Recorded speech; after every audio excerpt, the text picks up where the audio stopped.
level, we can go back to that. My auntie of the Great Lakota Nation, they asked me to be a spokesperson for them, to help our people to live. We have one more person that's with us. He's also a Cherokee, and he really doesn't care for the government, and he too knows the white man's laws, where you know the treaties. And all of us push together that those treaties are supreme. Article 6, Clause 2, that treaty that Wesley has, you will have your land back. Every Indian is to have 160 acres of land, every single one of them. And every teenager, I believe, is 80 acres. These young kids are supposed to have 80 acres. And because they killed off our people, I'm pushing for double or triple plus $630 billion per office in Washington, D.C. And I want to seize the BIA office. These laws, yes, they're good. They're good for Rudy. On the other side, what I'm looking at is what else can be good for us? What else? We need more. We always need more because of cars. They put us down in them. Today, a lawyer, I had on my regalia to back up Jim over here at the court in Reno at the federal building. I had on my buckskin dress. I had on my choker, my beadwork. I had my eagle feathers. And one white man attorney asked me, "What are you doing with those eagle feathers and how come they're standing straight up?" I said, "Because treaties are supreme." He said, "Oh, I didn't know that. I didn't read." I said, "I know you didn't. You're neglecting all of us Indians." And he started laughing. I said, "It's true. They can tell. We can tell. You're ignorant." And I walked away. I told Jim I didn't want to be there no more. I couldn't be there because just like in Washington, the United Nations, when I was in the United Nations, there was a United States woman there.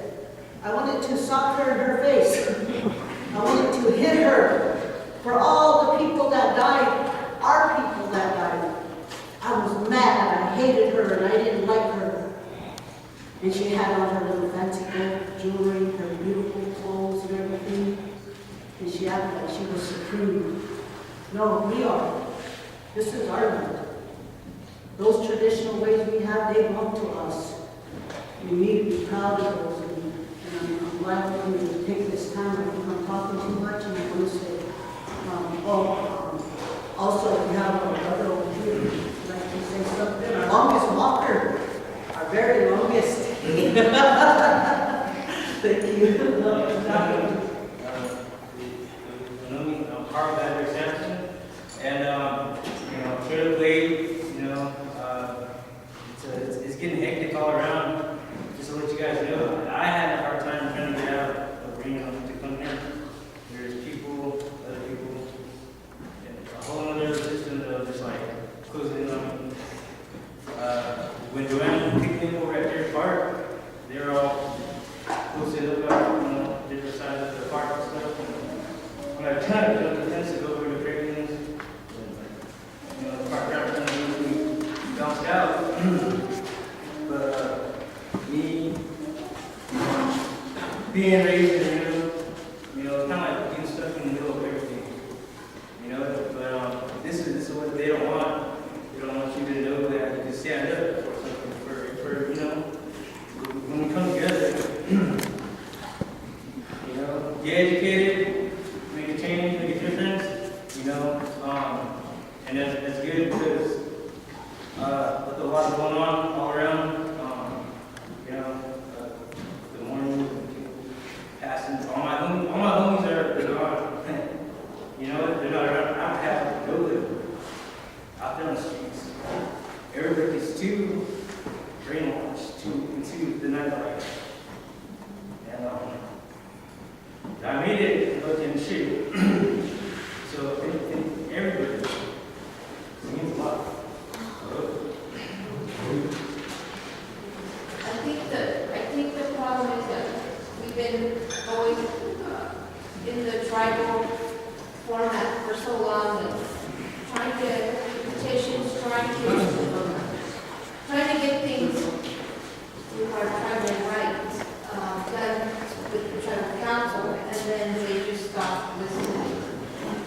that's what we can do. Make the motion, hear what you're saying? And so that's what we want to know from you is there a way to get around this law? Or what are the things we can do? She's asked, the young lady has asked me if there's a way to get around some of the stuff that's happening, like saving your lake. How many want to save the lake? Let me see you raise your hand. How many don't care? Don't raise your hand. Well, the thing is, this is anybody, including the white Congress and all of them. If you say no, you tell them no, we're not going to follow your act of Congress. We didn't help write it. If you say no, you're not going to touch our water and our land, they will know and they will not stop. And yes, you gotta have somebody who's good enough to write the language. You don't have to be a whole history thing of 5 feet of rhetoric. Just a few paragraphs saying no. This pyramid lake has been in our people's hands for all these generations, and we are not clearing it up. No, we will not follow your law. No, and have everybody sign it. You said no. The United States of America, the federal government, is only legitimate with our people. That's what it all comes down to. They're under us. United States government, there's 5 categories to prove that the United States is not a country. The first one, and this one always tickles me when I get to share with our people. The United States of America, the name America is named after a dead man that died in 1512. His name was Americo Vespucci. He died of syphilis. And the United States people really hate that. Don't be talking about our government like that. But that's a true story. The second one is the United States is a corporation. It was born 1779. Okay? So the United States of America is not a country, it is a corporation. But more than just a corporation, the United States of America, DBA Corporation, went bankrupt 4 times. The Civil War, the Union War, hold on, I gotta think about this one. First off, the American Corporation is named after American Vespucci, who died in 1512. The Civil War, the Bruce and Clark War, the Union War. There's one in there, I can't think of it right off the top of my head, and then the 1933 bankruptcy act. So America is not a corporation. It's a de facto corporation that's running off your mineral rights. And because it's running off the mineral rights, there are superseding through copyright laws. That's why Wesley keeps referring back to the treaties. The treaties are the supreme. You are the government. You can tell that government what to do.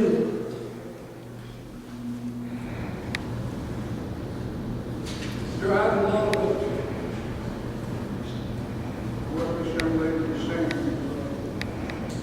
After World War II, 43 nations got together in San Francisco, Bible. They were dissolving the League of Nations, which usually to try to keep people in peace. But it failed, of course, during World War II, 50 billion people lost their lives. 50 billion. And those people who sent their best brains to San Francisco to that conference, but we don't want this to happen anymore. But that's how the United Nations was formed. We don't want to have this anymore. And you know what? They based their laws that they made at one time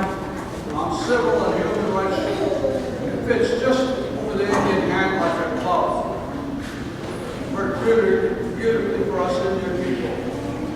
I've been to the United Nations many times,